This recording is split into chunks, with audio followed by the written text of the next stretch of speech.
अच्छा, आगे अब शॉर्ट क्वेश्चन है। आपके एमसीक्यू जो थे कुछ पहले पार्ट में किए थे, कुछ यहाँ किए हैं कि नहीं, वो सारे खत्म हुए।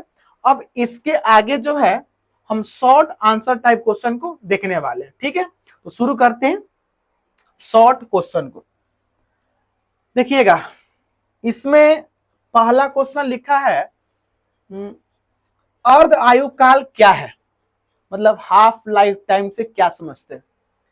सिद्ध कीजिए कि प्रथम कोटि अवक्रिया का अर्ध आयु काल अभिकारक की प्रारंभिक सांद्रता से स्वतंत्र होता है। क्वेश्चन क्या बोल रहा है कि सबसे पहले अर्ध आयु काल से आप क्या समझते हैं, प्रूफ करके बताइए कि प्रथम कोटि की जो अवक्रिया होती है उसका अर्ध आयु काल अभिकारक के प्रारंभिक सांद्रता पर निर्भर नहीं करता है, अर्थात स्वतंत्र होता है। ठीक है, सबसे पहले क्या करेंगे, हम इसका डेफिनेशन करेंगे अर्ध आयु काल का।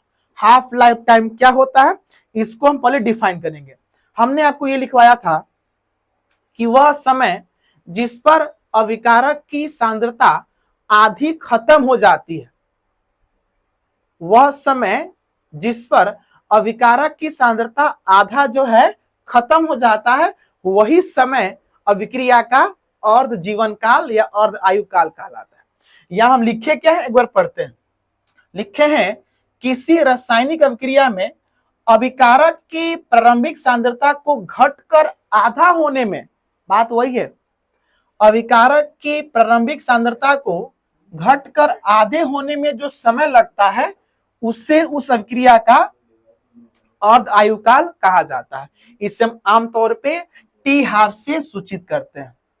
एक ही बात को लिखा है, जिस समय पर अभिकारक की सांद्रता आधा कंप्लीट हो जाता है, खत्म हो जाता है, वही समय कहलाता है अभिक्रिया का अर्ध आयु काल। इस क्वेश्चन में एक और पार्ट दिया था, सिद्ध करना है। क्या सिद्ध करना आपको दिखाते हैं। लिखे सिद्ध करना है प्रथम कोटि अभिक्रिया का अर्ध आयु काल प्रारंभिक सांद्रता पर निर्भर नहीं करता है। प्रूफ कैसे करेंगे आपको बताते हैं। सबसे पहले आप जानते हैं कि प्रथम कोटि अभिक्रिया के लिए दर नियतांक का व्यंजक हम जानते हैं कि प्रथम कोटि अभिक्रिया के लिए दर नियतांक का व्यंजक क्या होता है, k बराबर 1/t इंटू 2.303 लॉग क्या होते हैं, a0/80 होते हैं ना, जहां पर k दर नियतांक, t समय होता है, a0 होता अभिकारक की प्रारंभिक सांद्रता और 80 होता है t समय बाद अभिकारक का बचा हुआ सांद्रता। हमको अर्ध आयु काल निकालना है। यदि हम टी हाफ की बात करें, टी हाफ, इस केस में आप जानते हैं कि जो 80 का मान होगा, मतलब अभिकारक एक का बचा हुआ सांद्रता, वो क्या होगा, a0/2 हो जाएगा क्या, मतलब इनिशियल का आधा हो जाएगा। टी हाफ की बात करें इस केस में, टी हाफ की स्थिति में जो 80 का मान होगा कितना होगा, a0/2 हो जाएगा। अब इस वैल्यू को आप यहां रखिएगा 80 के जगह पे, तो क्या हो जाएगा, लिखेंगे टी हाफ का मान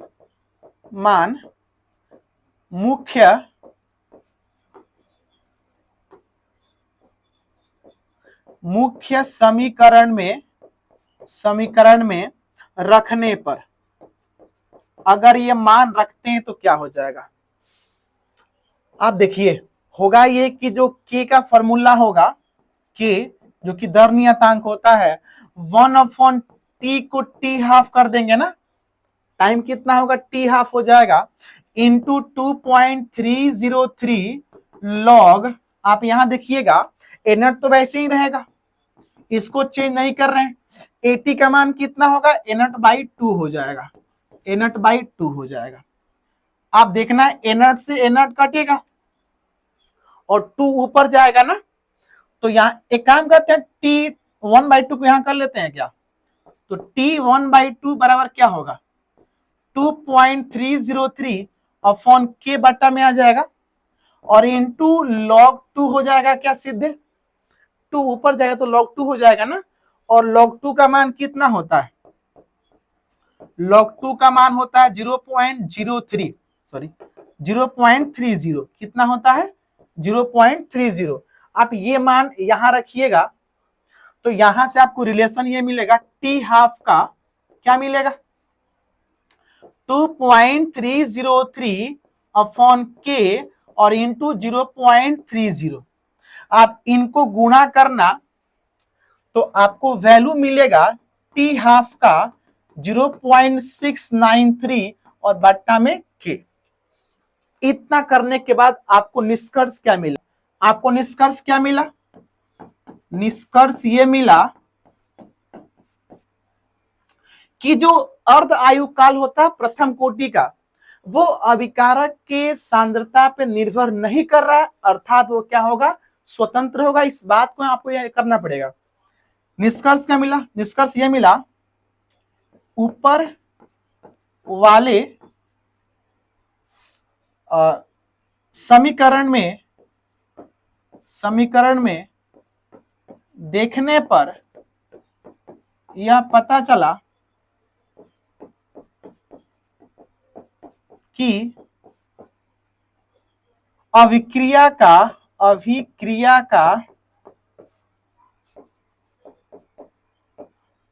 अर्ध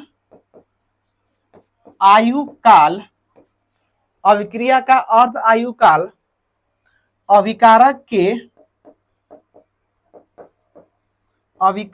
के प्रारंभिक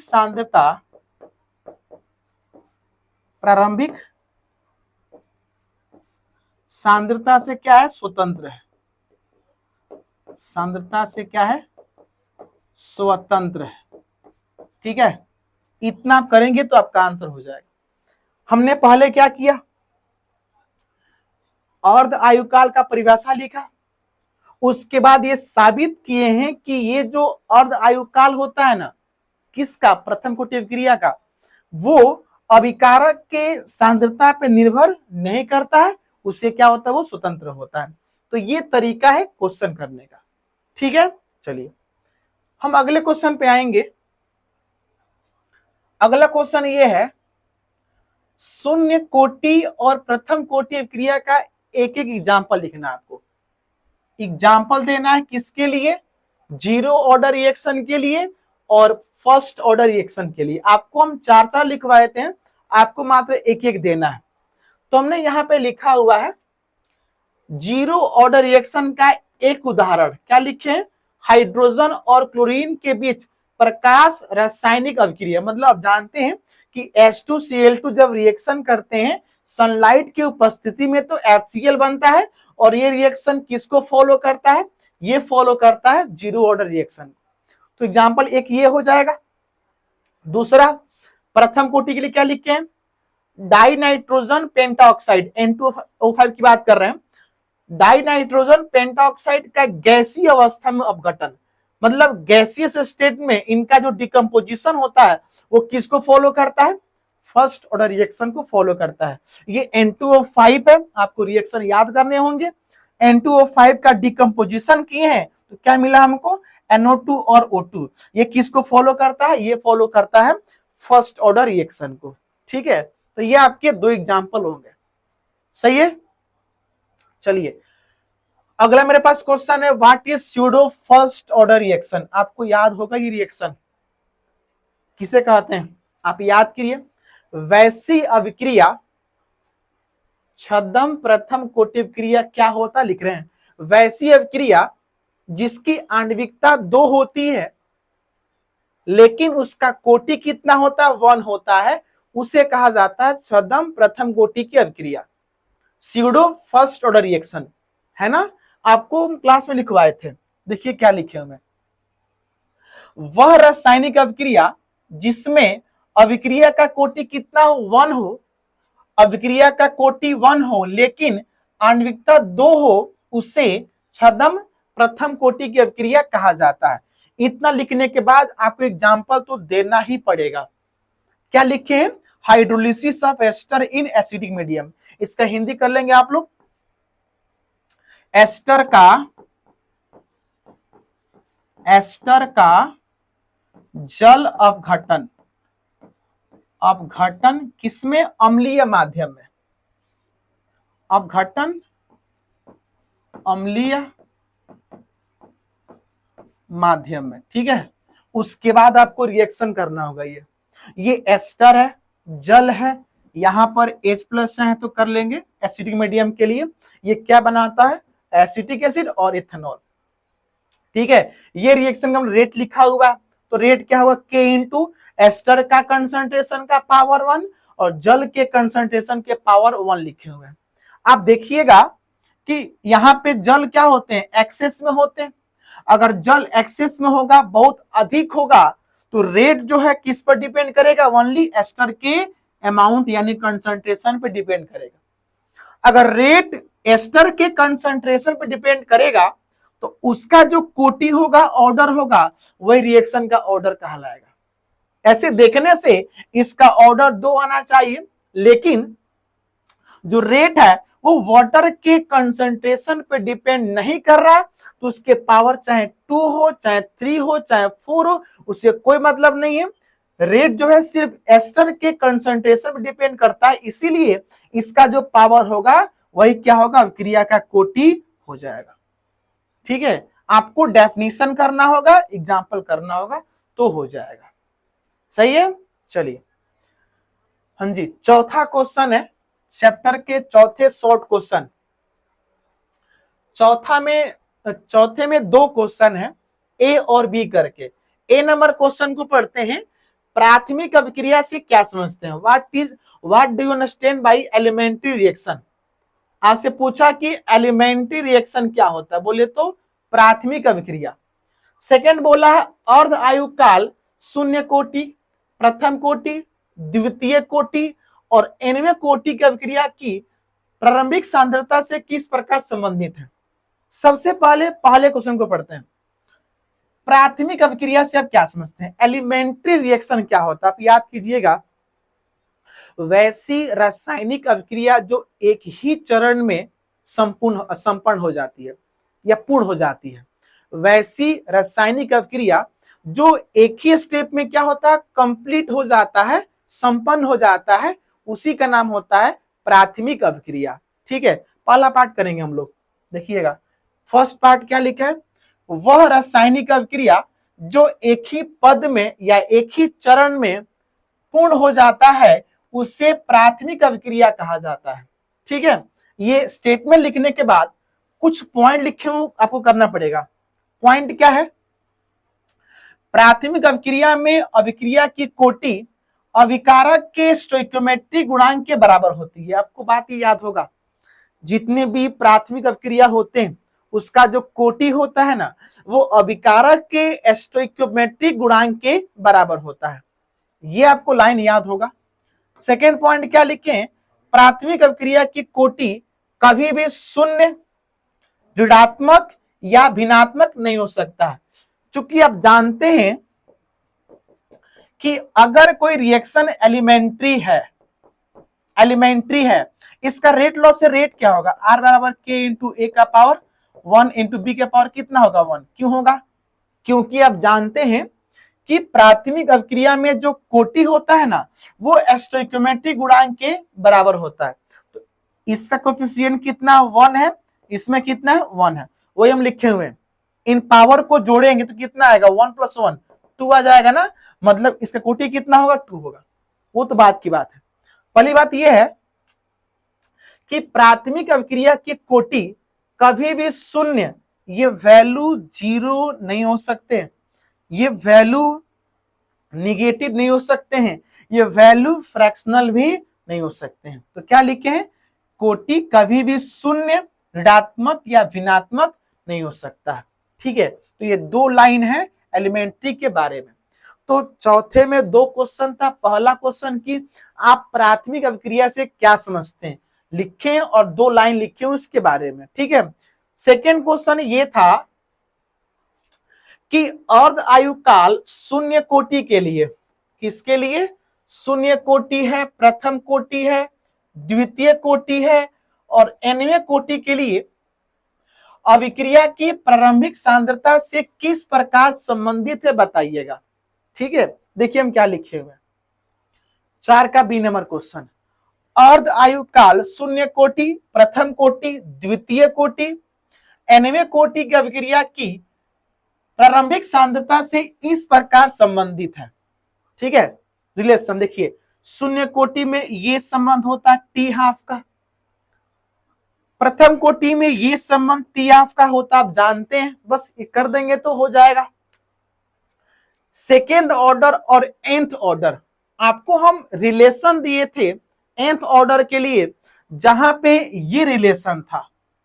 ठीक है, ये nवें कोटि का अर्ध आयु काल होता है। तो अगर इसी में आप n का मान 2 कर देंगे तो किसका हो जाएगा? दूसरे कोटि का हो जाएगा। तो n का मान 2 किए तो 2 - 1 कितना आएगा? 1 आएगा। तो ये लिखे हुए हैं, आपको ये रिलेशन याद करना पड़ेगा, तभी आपसे हो पाएगा। तो दूसरे कोटि, द्वितीय कोटि में टी हाफ का संबंध क्या है? 1/n के पावर 1। ठीक है, तो ये हो गया सेकेंड ऑर्डर के लिए और ये हो गया nth ऑर्डर के लिए। तो क्वेश्चन जो बोला था उसके अनुसार हमने सबके संबंध को बता दिए। ठीक है, तो चौथे नंबर क्वेश्चन में 2 क्वेश्चन था। पहला कि प्राथमिक अभिक्रिया से आप क्या समझते हैं, और दूसरा आपको रिलेशन बताना था अर्ध आयु काल का शून्य कोटि के साथ, प्रथम कोटि के साथ, दूसरे कोटि के साथ और nवें कोटि के साथ। तो ये उनके रिलेशन रहे। ठीक है, चलिए अगला सवाल ये होगा, निम्नलिखित शब्द को परिभाषित कीजिए। 2 डेफिनेशन करना आपको, एक अभिक्रिया की आणविकता बोले तो मॉलिक्यूलरिटी, और दूसरा है देहली ऊर्जा बोले तो थ्रेशोल्ड एनर्जी। दोनों को डिफाइन करना है। सबसे पहले आते हैं आणविकता पे। आप याद कीजिएगा, आपको ये लिखवाए थे, किसी रासायनिक अभिक्रिया में अभिकारक के तरफ जितने अणु, परमाणु या आयन्स होते हैं, किसी रासायनिक अभिक्रिया में अभिकारक में जितने अणु, परमाणु या आयन्स होते हैं, उसकी संख्या कहलाती है अभिक्रिया की आणविकता। ये तो इसके बारे में हो जाएगा। ठीक है, और देहली ऊर्जा क्या होता है? आपको 2 प्रकार के ऊर्जा समझाए थे, देहली ऊर्जा और सक्रियण ऊर्जा।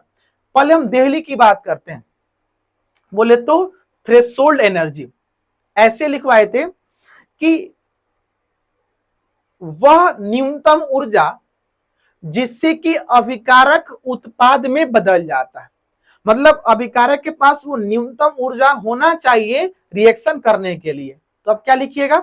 वह न्यूनतम ऊर्जा जिससे कि अभिकारक उत्पाद में बदल जाता है, उसी ऊर्जा का नाम क्या होता है? देहली ऊर्जा। और सक्रियण में क्या था? वह न्यूनतम ऊर्जा जिसको अभिकारक अवशोषित करके उत्पाद में बदल जाता है। तो खैर यहाँ पे देहली ऊर्जा है और अभिक्रिया की आणविकता। देखते हैं क्या लिखे हुए हैं। लिखे ये हैं, किसी प्राथमिक अभिक्रिया, हाँ ये वर्ड छूट रहा था, रिएक्शन कैसा होना चाहिए? एलिमेंट्री।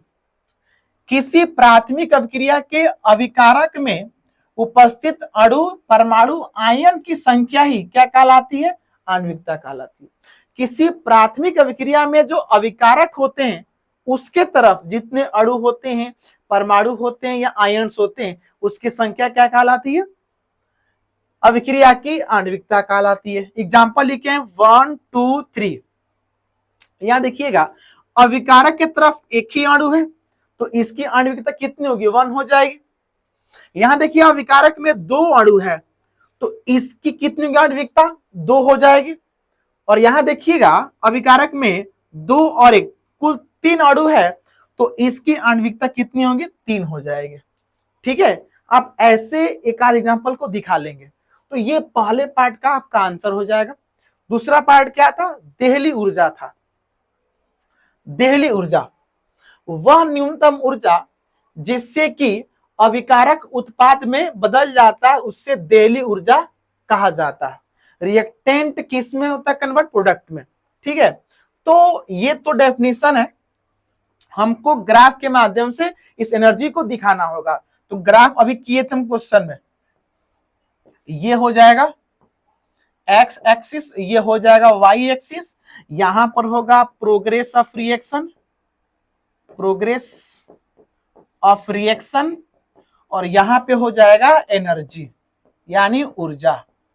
ठीक है, अच्छा यहां पे होंगे थ्रेशोल्ड का ग्राफ। ठीक है, इसको मान लेते हैं एनर्जी ऑफ रिएक्टेंट। ठीक है, इसको हमको एक्टिव करना पड़ेगा, थोड़ा सा और नीचे लाते हैं यहां तक। ठीक है, ये है प्रोडक्ट, और इसका नाम क्या होता है, इसका नाम सक्रियण होता है ना, और यहां से यहां तक ये जो एनर्जी होता है ना, इसी का नाम क्या होता है, इसी का नाम होता है देहली ऊर्जा, देहली ऊर्जा यानी थ्रेशोल्ड एनर्जी, थ्रेशोल्ड एनर्जी। ठीक है, ऐसे हो जाएगा ये, तो आपको ग्राफ के माध्यम से दिखाना भी होगा। सही है, तो ये आपके क्वेश्चन नंबर 5 खत्म हुआ। ठीक है, चलिए अगले हम क्वेश्चन पे आएंगे, क्वेश्चन नंबर 6 पे आएंगे। देखिएगा क्या लिखा है, सक्रियण ऊर्जा क्या है, अभी बोले थे इसके बारे में। किसी अभिक्रिया का वेग स्थिरांक सक्रियण ऊर्जा से कैसे संबंधित है, वेग स्थिरांक सक्रियण ऊर्जा से कैसे संबंधित है। सबसे पहले सक्रियण ऊर्जा क्या होता है, एक्टिवेशन एनर्जी। आपको ये बोले थे कि अभिकारक के द्वारा अवशोषित ऊर्जा जिससे कि वो उत्पाद में बदल जाता है, उसी का नाम क्या होता है, सक्रियण ऊर्जा। आपको ऐसे समझाते हैं, मान लेते हैं कोई रिएक्टेंट है, इसको किस में कन्वर्ट होना है, प्रोडक्ट में। ठीक है, इसका इनिशियल ऊर्जा मान लेते हैं 20 जूल है, कितना है, 20 जूल है। तो और ये जो यहाँ पे एक कॉम्प्लेक्स बनता है जिसका नाम होता है एक्टिवेटेड कॉम्प्लेक्स, या इसका एक और नाम आपको लिखवाए होंगे, इसका नाम होता है ट्रांजिशन स्टेट, ट्रांजिशन स्टेट यानी संक्रमण अवस्था। इस अवस्था को क्रॉस करके ही ये उत्पाद में बदल सकता है। इसके पास एनर्जी है कितना, 20 जूल है। तो 20 जूल को किस में कन्वर्ट करना, प्रोडक्ट में। और ये जो संक्रमण अवस्था है, इसके पास मान लेते हैं कि 100 जूल का एनर्जी है। ठीक है, तो आप हमको बताइएगा, ये दीवार को क्रॉस करने के लिए रिएक्टेंट के पास 100 जूल एनर्जी होना चाहिए, लेकिन है कितना, 20 जूल है। तो 20 जूल से तो काम होगा नहीं, तो ये क्या करेगा, 80 जूल एनर्जी को अवशोषित करेगा कहीं और, किसी और माध्यम से।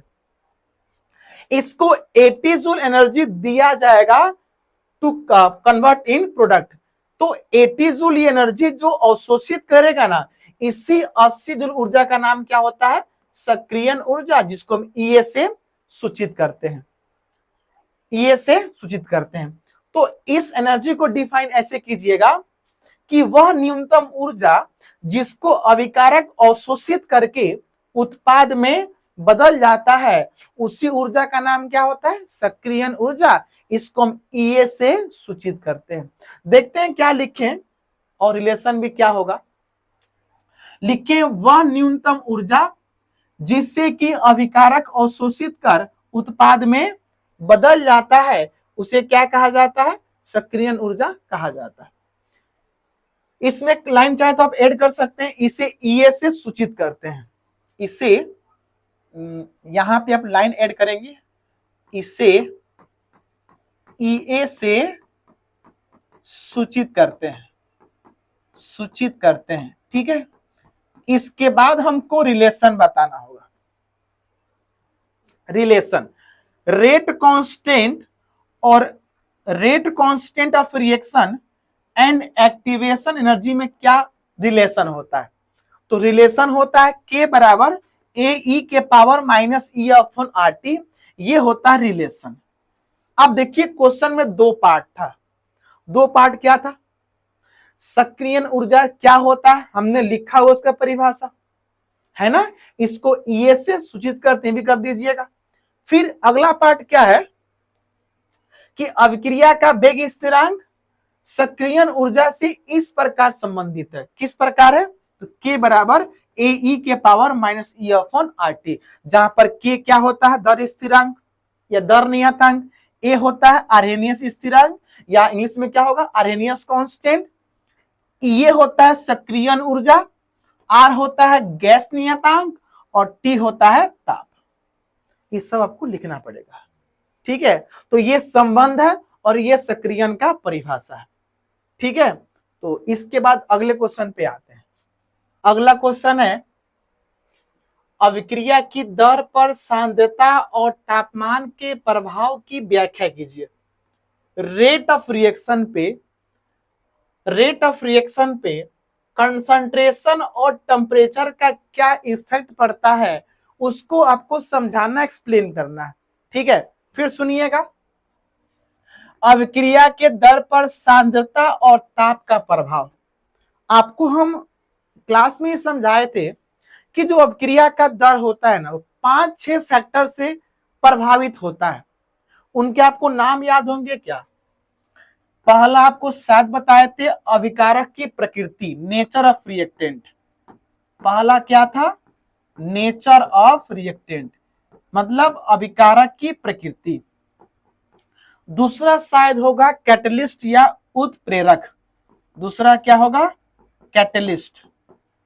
तीसरा होगा आई थिंक टेम्परेचर हो सकता है, टेम्परेचर भी हो जाएगा, तापमान हो जाएगा। ये सारे फैक्टर हैं जिससे कि अभिक्रिया की दर जो होती है प्रभावित होती है। चौथा होगा प्रेशर, दाब। पांचवा हो सकता है, आपको एक और बताए थे, प्रेजेंस ऑफ लाइट, प्रकाश की उपस्थिति, प्रेजेंस ऑफ लाइट, ठीक है। और एक और फैक्टर था सांद्रता, कंसंट्रेशन, सांद्रता। ये आप कम से कम सारे फैक्टर के नाम याद रखिएगा। इसको हिंदी में कहते हैं अभिकारक की प्रकृति, उत्प्रेरक, तापमान, दाब, प्रकाश की उपस्थिति और सांद्रता। इन सारे फैक्टर से जो अभिक्रिया की दर होती है ना, वो प्रभावित होती है। आपको इस सवाल में सारे फैक्टर की बात नहीं करना, मात्र 2, सांद्रता और ताप की बात करना है। इन 2 आपको फैक्टर को समझाना है इस क्वेश्चन में। तो अगर हम सबसे पहले ताप की बात करें, हाँ पहले क्या? सांद्रता। अगर हम सांद्रता की बात करें तो क्या बोलेंगे? आपको ऐसे एक्सप्लेन किए थे कि यदि किसी रासायनिक अभिक्रिया में अभिकारक की सांद्रता को बढ़ाते हैं, कंसंट्रेशन को बढ़ाते हैं, तो उसमें क्या होगा? टक्कर ज्यादा होंगे, कोलिजन ज्यादा होंगे। जब टक्कर ज्यादा होंगे तो सक्रिय अणु की संख्या बढ़ जाएगी, और जैसे सक्रिय अणु की संख्या बढ़ेगी तो अभिक्रिया का दर क्या होगा? बढ़ जाएगा। ये होता है सांद्रता का प्रभाव। क्या बोल रहे हैं कि यदि आप अभिकारक की सांद्रता को बढ़ाएंगे तो कोलिजन क्या होगा? ज्यादा होगा, टक्कर इसमें क्या होंगी? ज्यादा होंगी। अगर टक्कर ज्यादा होगी तो सक्रिय अणु, बोले तो एक्टिव मॉलिक्यूल की संख्या क्या होगा? ज्यादा हो जाएगा। सक्रिय अणु की संख्या ज्यादा होगी, जिसके कारण क्या होगा? अभिक्रिया का दर बढ़ जाएगा। तो ये होता है सांद्रता का प्रभाव। अगर हम ताप के प्रभाव की बात करें, टेम्परेचर का इफेक्ट, तो ऐसे एक्सप्लेन करना कि यदि किसी रासायनिक अभिक्रिया का ताप बढ़ाते हैं तो जो अभिकारक के कण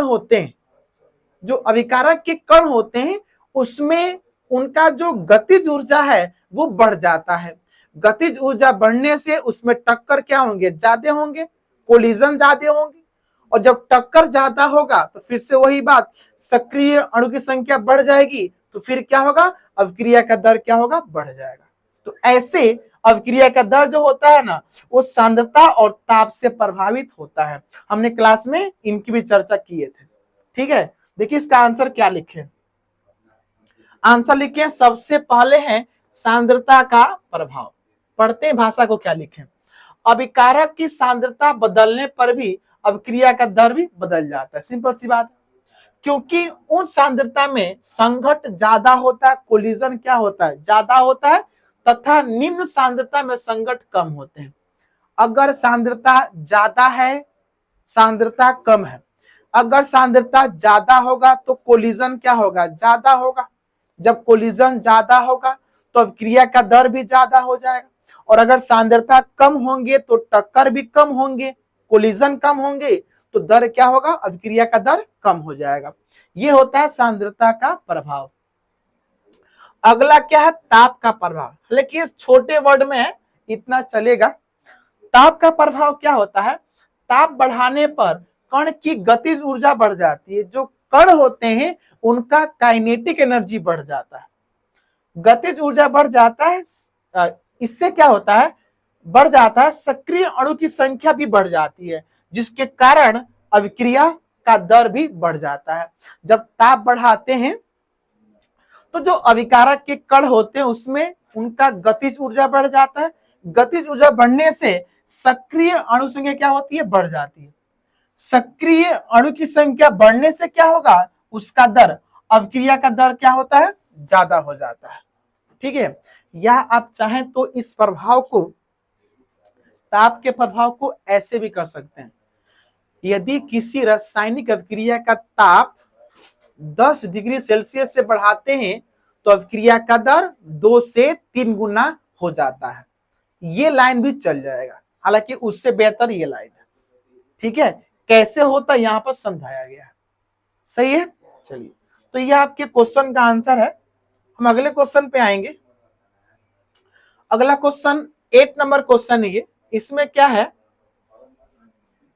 8 में 2 क्वेश्चन, ए वेग नियम क्या है और बी अभिक्रिया की दर क्या होती है। रेट लॉ क्या होता है वो समझाइए, और दूसरा रेट ऑफ रिएक्शन क्या होता है वो समझाइए। रेट लॉ जानते हैं क्या होता है, आपको ऐसे समझाते हैं। सबसे पहले एक काम करना, एक रिएक्शन कर लेना, ए से बना प्रोडक्ट।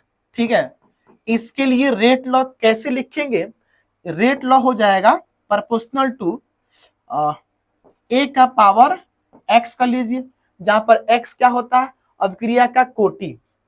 ऐसे अब यहां से आप बोलिएगा कि वेग नियम क्या है, तो वेग नियम के अनुसार किसी रासायनिक अभिक्रिया का दर, रेट, वेग नियम के अनुसार किसी रासायनिक अभिक्रिया का दर अभिकारक के सांद्रता के घात प्रायोगिक मान के समानुपाती होता है। ये जो हम x लिखे हैं ये होता है अभिक्रिया का कोटि, और यह एक एक्सपेरिमेंटल वैल्यू होता है।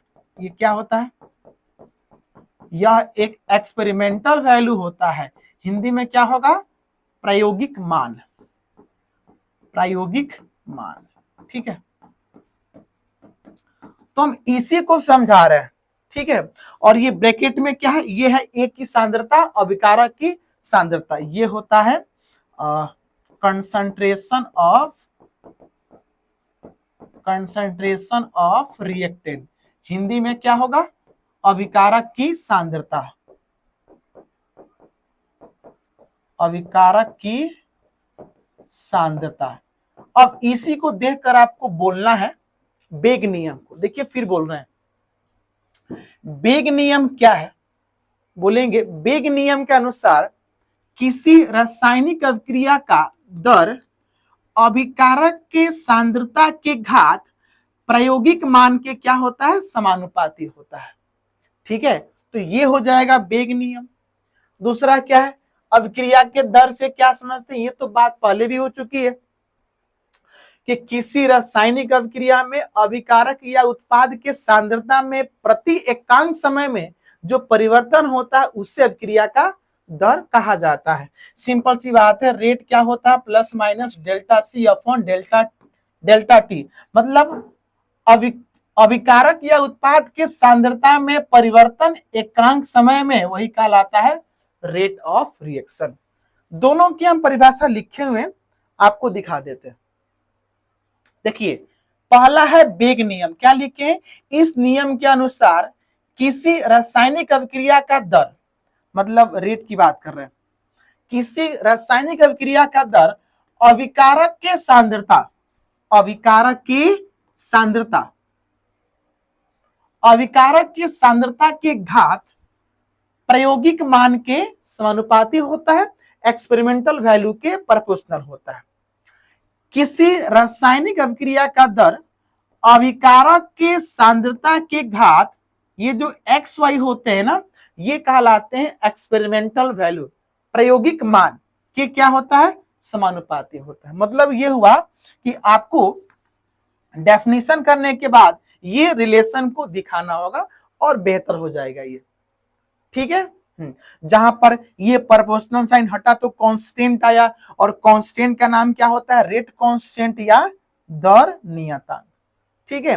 तो ये पहले पार्ट के बारे में हम कुछ बातें लिखे हुए हैं। सेकेंड पार्ट क्या है, सेकेंड पार्ट था अभिक्रिया का दर, रेट ऑफ रिएक्शन अभिक्रिया का दर। क्या लिखे, किसी रासायनिक अभिक्रिया में अभिकारक या उत्पाद के सांद्रता में प्रति एकांक समय में होने वाले परिवर्तन को ही अभिक्रिया का दर कहा जाता है। प्रति एकांक समय में अभिकारक या उत्पाद के सांद्रता में, ओवरऑल हम इसी की बात कर रहे हैं ना, हम इसी की बात कर रहे हैं। कंसंट्रेशन में change per unit time is called rate of reaction. ये कंसंट्रेशन में चेंज हुआ पर यूनिट टाइम, यही कहलाता है अभिक्रिया का दर, ठीक है। अभिक्रिया के दर का इकाई क्या होता है, इकाई होता है मोल प्रति लीटर प्रति टाइम, ठीक है। तो ये डेफिनेशन के साथ ये बात है करना पड़ेगा। इंग्लिश में क्या होगा, ये हो जाएगा rate of reaction, rate of reaction is equal to plus minus delta C upon delta T, ठीक है। इसके बाद 9th नंबर क्वेश्चन पे आएंगे। इसमें लिखा है calculate the overall order of reaction which has the rate expression. आपको दर व्यंजक दिया गया है, आपको इनका कोटि जो है निकालना है। तो कोटि तो आप जानते हैं, कोटि क्या होता है, दर नियत व्यंजक में अभिक्रिया की कोटि से क्या समझते हैं, दर नियम व्यंजक में अभिकारक की सांद्रता के घात के योगफल को ही अभिक्रिया का कोटि कहा जाता है। तो यहाँ पे घात क्या है, 1/2 है, और यहाँ कितना है 3/2, उनको जोड़ना तो आएगा 4/2, यानी आ जाएगा 2, तो इसका कोटि 2 हो जाएगा। यहाँ देखिएगा पावर कितना है 3/2, और यहाँ पावर कितना है -1, इनको जोड़ेंगे तो 3/2 -1 यानी ये 1/2 आ जाएगा क्या। तो इसका कोटि 1/2, इसका कोटि 2। हमने रफ टफ काम किया है, यहाँ देखिएगा फ्रेश किए हुए। ये आपको दर दिया था, इसका कोटि कितना होगा, तो 1/2 प्लस 3/2 इक्वल टू 2 हो जाएगा। सेकेंड में दर रेट दिया था k इंटू ए का पावर 3/2 बी का पावर -1, पावर को जोड़े हैं तो कितना हो गया 3/2, और प्लस में -1 होगा तो कितना होगा 1/2। ये आपका आंसर होगा। तो ये क्वेश्चन का आंसर जो है ये हो जाएगा, ठीक है। चलिए अगला क्वेश्चन लिखा है कि अभिक्रिया की दर एवं दर स्थिरांक के बीच अंतर लिखिए। अभिक्रिया के दर और दर स्थिरांक बोले तो rate of reaction and rate constant में डिफरेंस करना आपको।